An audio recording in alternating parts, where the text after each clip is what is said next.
round 4. That's covers off the 4 games there. It was pretty, as we expect from the NPC, action-packed weekend, and we've mentioned it's a top of the table clash still, even despite Waikato not getting the win on Friday night. They're still second on the ladder behind Tasman as they head down to the Nelson region to take on the Mako. It's Trafalgar Park and Nelson, 7:05 Friday evening, kicks off round 4. Tasman, unsurprisingly, pretty heavy favourites for this one. We've sort of said we think they can kick into gear when they need to. Fisky, you've been seeing an NPC like a beach ball last week. Are you expecting a Tasman win here? I am. Geez, the lines this week are really tough. The bookies have done a good job. 10's creeping up to potentially being too big. I've been pretty impressed with Waikato this year. But Tasman home and everything in their favour. Yeah, I will be on the plus. I'm going to back Waikato. I think Tasman still win, but I'm not doing it with a lot of confidence. The game I'm interested in, actually, I'm surprised you haven't brought it up, Pat, because it is the best of times and it's the worst of times for Manawatu fans. Aaron Smith should be suiting up, but no crowds are allowed, Pat.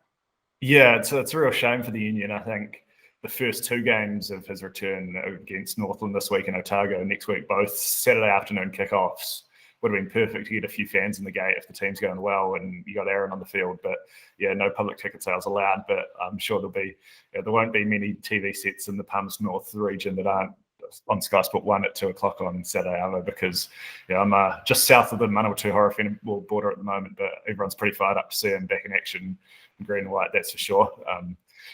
Surely if you put a bucket on your head, that'll get you in the ground. It's better than a mask. Just don't cut the whole front out. Just cut some eyes out. And there you go.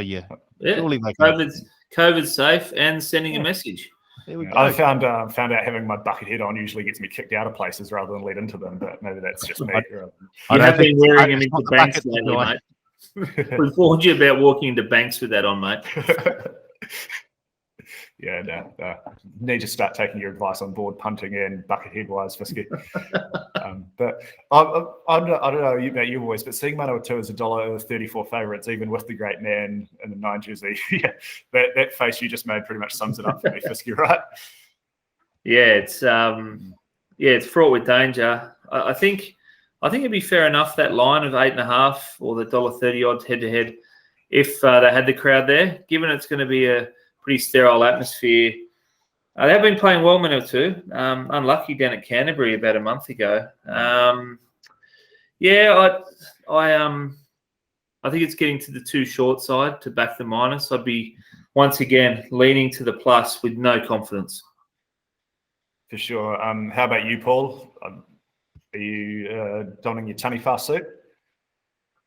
No, well, not head-to-head wise. I think Manawatu just have too much gas for this Northland team.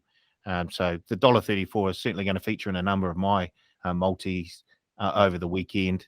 But yeah, pretty much all of the point starts are really pretty much where they should be. It's very, very hard to say, I definitely want to take this team plus, or I definitely want to take this team minus. I probably will take Waikato plus the points on Friday night, just because Tasman have struggled to cover games this season, and they're still slowly building up. And we saw enough from Waikato last weekend against Canterbury to suggest they play some very, very good rugby. And I'm sure that the goal kicker won't take too long to do a sideways step when he's taking a shot at goal this weekend. Or maybe the referee will just know that it's part of his kick-up motion this week. Here we go. Probably a good chance to mention NPC bonus back at this stage, because we've got the promo running on all 5 games this weekend, and that's where if you place a pre-match winning team margin bet and your team wins, but you've got the incorrect margin, you get a refund as a bonus bet up to $30. 50. Is it 50? Oh, I'll have to tell who's ever in charge of the article here. So it's $50, not 30. It's 50. It's 50. It's 50. Yeah. I think I'm really glad you brought that up, because there's a couple of games here where we're saying that Tasman should win, Manawatu should win, Canterbury should win, but all of them could be pretty tight. So it could be a nice little play the 1 to 12, and if they do kick away, you get your money back. I'll be doing that. I think there's actually a lot of opportunities. Wellington's another one. Bay of Plenty is another one. I think it's kind of a week of margins for me. So full house of bonus backs for Fisky by the sounds of things. I think it's a brilliant promo, and it just aligns nicely with the lines. When you've got those lines of 8 or 10, it should win. Whether it's 1 to 12 or 13 plus, who knows? So I'm gonna play it off against itself. And even circling back, the All Blacks probably another one in that category, right? Where I know you guys are both probably keen on the 13 plus, but no, I like the 1 to 12. Yeah, at $3.10. We'll get back to that shortly. But yeah, you did. You also mentioned Canterbury there, Fisky. They're heading down to the deep south for late Sunday Arvo kickoff, and it's going to be classic Invercargill weather by the looks of things. A bit of drizzle. It's going to be wet. It's going to be wet. Can I interest you on Canterbury 1 to 12? Sold. I love that bet. I'll have it. Yeah, I think we've seen Southland the last year and a half. They've been a much tougher proposition at home, making teams really work to walk away from Rugby Park with the 4 points. Canterbury, they look good. Obviously, there are a few standouts there, both wingers, Cam Bailey and Waisaki Naholo, capable of doing good things with ball in hand. But as a whole, I don't think it wasn't really a well-oiled machine. So Southland can drag them down into the mud and make it an arm wrestle for 80 minutes, which I'm pretty sure those Stags will be keen to do. Yeah, I think you're expecting a pretty tight one there as well, Paul? Yep, 100%. As you said, 80% chance of rain, a cold sort of Southland, was it September day? I love the Canterbury 1 to 12 at $3 and was it 60 cents? Yeah, it's a ripper, isn't it? That is a ripper. Yeah, especially with the promotion, where you've got a wee bit of a sort of a cushion there. If Canterbury do kick away, you can get your stake back as a bonus bet. So, yeah, I thought the best winning team and margin bet for mine was Canterbury 1 to 12 at 360. It's like you're keen to get out of here or something. Keep jumping ahead in the run sheet. It's like my day. I've been all over the place today. There is plenty going on. Yeah, no, it's nearly 1:30. He's got to head home. That's a long day in the office for Paul. Yeah. He's parked in the wrong spot. Someone's been calling his phone, telling him he has to move the car, I think. Someone has been, actually. But first of all, I just want to touch on, we've got two pretty interesting games Sunday Arvo.